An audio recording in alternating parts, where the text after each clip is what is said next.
Hey, family, welcome back to my desk. Listen, I think that we could all use a little bit of parenting advice, whether you currently have children, whether you are wanting children, whether you're just trying to, for lack of better words, hone in on your parenting skills. Today's conversation is one that I think that we can all learn from. And yes, as you've already seen inside of the thumbnail, we are going to be learning from Queen Bey herself. And there are some things that I've noticed that Beyonce has done in raising her children, Blue Ivy and Rumi, in particular with their involvement inside of her concerts that I believe that have some really, really good tie-ins with some biblical principles. So let's jump right inside of the conversation, okay? Now, Beyonce isn't usually the first name we think of when discussing biblical parenting, but hear me out. We've watched Beyonce grow as an artist, a businesswoman, and most beautifully as a mother. Think about how she's included Blue Ivy in her work, on stage at the Renaissance Tour, in visuals, and even in award winning music. Here's the thing: Blue isn't just watching her mom work, she's actually working with her mom. And more recently, Rumi has begun to appear in photos and small moments and in concerts, hinting at the same intentional bond. And in my opinion, this shows us something powerful. One word that I believe all parents can learn from, and that is the word involvement.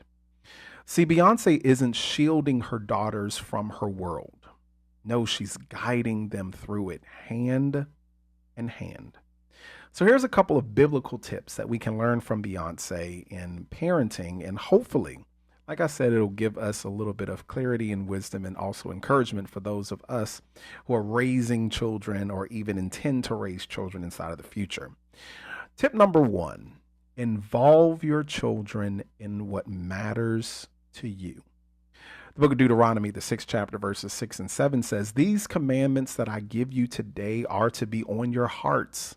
Impress them on your children. Talk about them when you sit at home and when you walk along the road." See, here's the thing: it's not about perfection as a parent, it's about presence. One of the most freeing truths about parenting in the Bible is that God never asks us to be perfect, He asks us to be faithful. Think about Joseph and Mary raising Jesus. Luke 2:52 says that as Jesus grew in wisdom and stature and in favor with God and man, this was all because of how Mary and Joseph nurtured Jesus' physical, spiritual, and even social growth. And guess what? Yes, they lost Jesus for 3 days, but they kept showing up.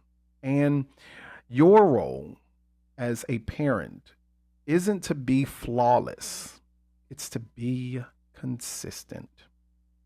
Tip number two: show up even when you feel inadequate. Here's the thing: your children will remember your faithfulness more than your failures. One of the most striking things about Beyonce's relationship with Blue Ivy is how she's exposing her to legacy. See, Blue Ivy isn't just on stage. No, she's behind the scenes. She's learning discipline. She's learning excellence. She's learning how to steward her gift. And we can do the same. Proverbs 22:6 tells us, "Train up a child in the way that they should go, and when they are old, they will not depart from it." See, training means modeling. It means letting them see your prayer life, letting them see your hustle, letting them also see your humility. Let them see you apologize. Let them see you give to your community. Let them see you build something meaningful. That's what it's about. Tip number three: legacy is more caught than taught. I want you to know that you don't need a stage to raise a child of purpose. You just have to live purposefully in front of them. See, Beyonce has been strategic in how much of her daughters' lives she shares. That's biblical too, because Jesus often withdrew from the crowds to protect his peace. We can look at this inside of Luke, the fifth chapter, and the 16th verse. And in a culture of oversharing, wise parents know when to pull back. The fourth tip, then I'm going to let you go inside of our conversation today, is to teach your children that their identity comes from God, not applause. Galatians 1:10 reminds us, am I now trying to win the approval of human beings or of God? And we must remind our children that they are fearfully and wonderfully made, no matter who's clapping for them. So, my final word for parents and soon to be parents, whether you're parenting toddlers, teens, or even adult children, I want you to know this, that you're anointed for this, that God has handpicked you, that just like Beyonce brings her girls into her world of creativity and strength, you are called to bring your children into a world of faith, grace, and wisdom. You don't need to be famous to be impactful. No, you just need to be faithful. So here's your encouragement for the day. Parent out loud. Parent with intention. But most importantly, parent in faith.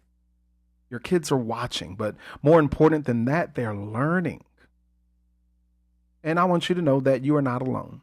You're not alone. If this conversation encouraged you, do me a favor, share this with another parent, and let's keep building this legacy, one intentional moment at a time. And of course, subscribe if this conversation has encouraged you or enlightened you in any way, shape, or form. And do me a favor, look inside of the description for some affiliate links. Click on them if anything interests you, because everything really does help with the growth of this channel on this platform. Listen, I'm Dr. Dandridge. Thank you for joining me at my desk. Thank you for listening. And until next time, grace and peace.